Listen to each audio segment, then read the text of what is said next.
Bwana former Prime Minister, I agree with you 100%. Our constitution has express provision for demonstrations, picketing, and all that goes with it. That is true. And that is why we allowed you and your people to do it. But what you did was not demonstration. Ilikuwa ni kuharibu mali ya Wakenya. Ilikuwa ni kupora mali ya Wakenya. Ilikuwa ni wizi ya mali ya watu ya Kenya. Ilikuwa ni kupiga polisi na mawe. Those were not demonstrations. That was theft.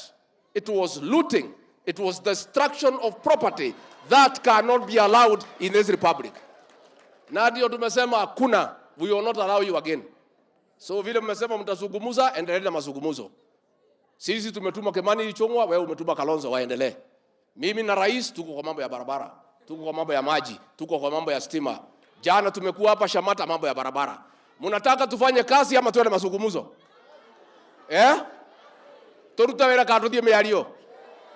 Sisi tuko kwa kazi. Lakini if you agree na muache fujo, na muache kuharibu mali ya watu, muache kuibia wa Kenya, we have no problem. Kupiga tu kelele kutoka asubuhi alafu mwende nyumbani, no problem. Lakini kuguza mali ya mtu, ngwe.